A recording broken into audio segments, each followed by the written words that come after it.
channel. I'm that 70s rock fan, as opposed to any other one. So who am I, and what am I doing on this wretched hive of scum and villainy, otherwise known as YouTube? So I'm a man of a certain age, with a certain amount of time in his hands, and I'd like to use that time to dive into the long history of pop culture that I was raised with. Born in the 1960s, grew up in the 1970s, and came of age in the 1980s.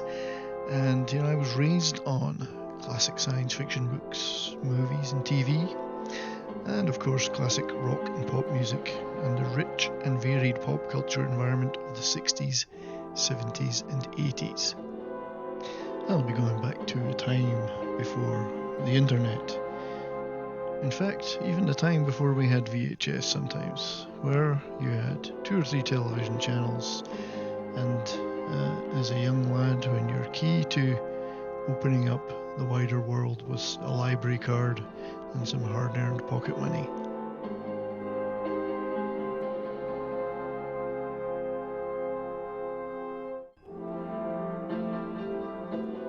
I'll be looking at a time when things like imagination were valued more than self-censorship in stories, when stories had no limits rather than rigid rules, when there was a diversity of thought instead of focus on current day issues, and there was a multiverse of worlds to explore rather than messages ahead of story.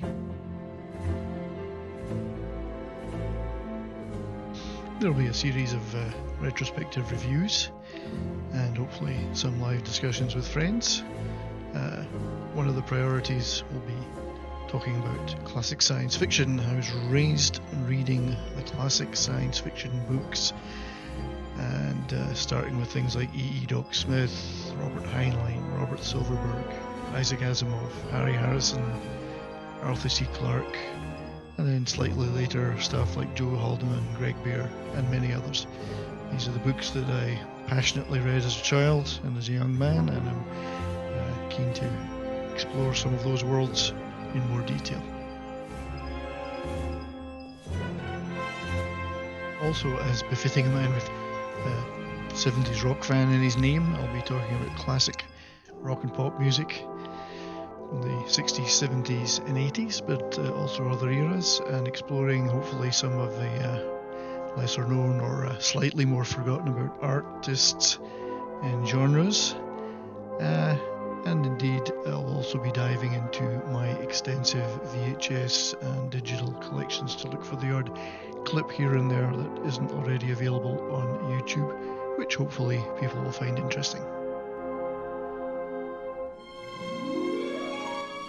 There's also going to be discussions and critiques of classic and vintage movies, TV, even some video game content, looking back particularly from a movie and TV perspective on science fiction or genre related stuff, but also a little bit of comedy and action, and indeed a few other off the wall things as they come up.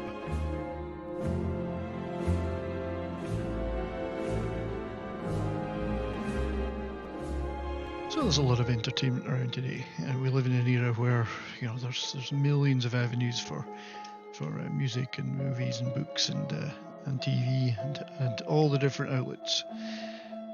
So why go back and look at this old stuff? Well, for one thing, it's the stuff that inspired me and made me want to go out and read and listen to more. And on the other hand, there's a lot of people talking about what's going on today. I'd like to go back and look a little bit at the more classic and vintage stuff. Subjectively, today's entertainment, whilst there's still lots of quality stuff going on, there is a certain set of self-imposed rules which could be said to reduce the focus on storytelling. So I'd like to go back to that time when artists, more valued their freedom of expression, where they built varied and exciting worlds and soundscapes, and sometimes they just simply wanted to entertain their fans, and they wanted a wide as audience as possible, not just an audience that they perhaps conform to their point of view. So it might not always have been high art, but it could be high entertainment.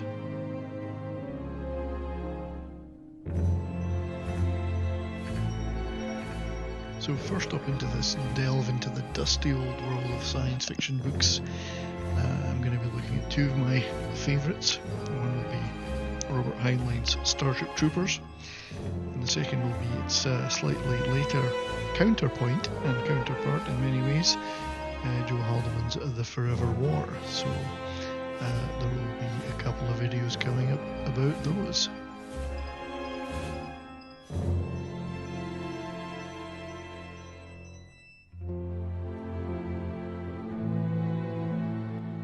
I got a couple of credits that people I want to thank.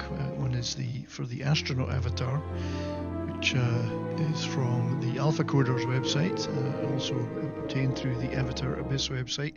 I'll put links in the description below. And the fantastic background music, which is a remix of the James Bond Diamonds Are Forever Space Laser theme, done by YouTube user Zarathustra Site. And again, I will put links below in the description to that. And obviously the copyright belongs to John Barry and publishers for the original music as well.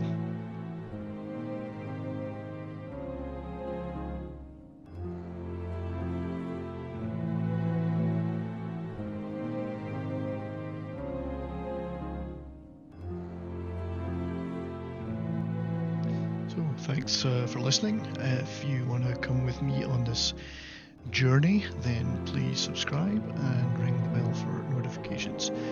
Look forward to seeing you and speaking with you in future.